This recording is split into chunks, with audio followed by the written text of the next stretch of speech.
العزيز بكل وضوح انت جيت طلبت السيد اللي هو كاميرامان باش يستظهر بالترخيص اللي يخول له باش يصور لهنا.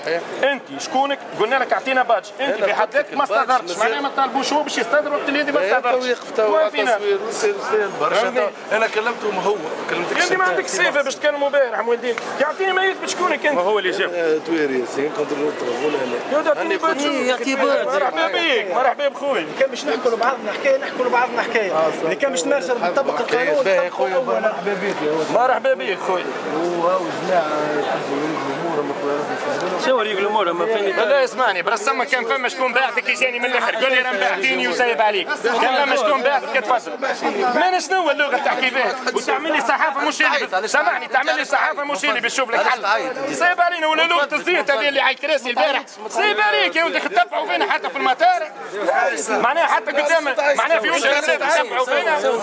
صوروا بالك انت من وجوه القصب انت من وجوه القصب انت من وجوه اللي جات نهار 9 ابريل.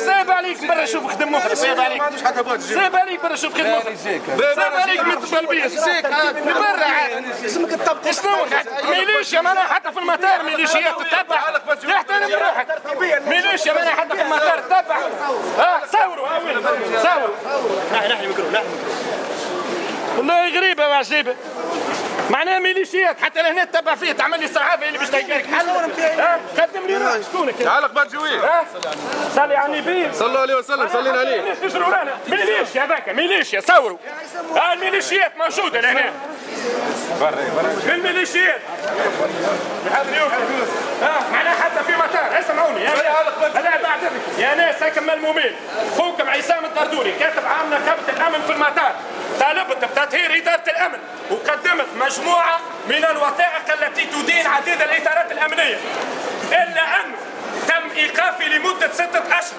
دون ما اسمعني لا وزير داخليه لا الداخليه في حد ذاتها بالعكس اليوم معناها وقفه وقت اللي الاخيان الصحفيين جاوا تحاولوا معنا لهنا باش يقفوا معنا وقفه نتاع المسانده وباش يوصلوا لنا صوتنا باعثين لنا واحد منها الميليشيا هذيا جاي اسمعوا الطرايف جاي طلب في الاخ الصحافي قال له اعطيني البادج بتاعك وقت اللي هو طلبناه قلنا له اعطونا بادج ويك الراجل ما عندوش بادج معناها مش الميليشيا وصلت للمطار واضحه العمليه معناها برا اخويا شوف يا اخويا انا ماشي يا سيدي مسافر منها البلاد اقعدك انت اقعد الميليشيا هاي يا سيدي سامحونا مسرحيه ما هي استوى شنو الحاله هذه؟ احنا مش عنده يا رسول الله يا ودي يتكلموا رجال يتكلموا ما عندوش ما يثبت يعملوا تهربوا ما نوقفون احنا ذاك كيفاش يطالب بتطبيق القانون والاجراءات الترتيبيه اعطينا بادج ويك ما عندوش بس قدموا لي يجي يطالب يجمع المصورين باش يسووا وهو في حد ذاته مش ملتزم بالاجراءات الترتيبيه داخل المطار ما يعرف يجي يمنع صحفيين ينقلوا في حركه احتجاجيه سلميه بسيطه من الناس ولاد الشعب الا ويتم قمعهم علاش؟ هذاك من الناس اللي جات نقابه الامن في القصب اسمعي هو شنو صيفته ذاك على خاطر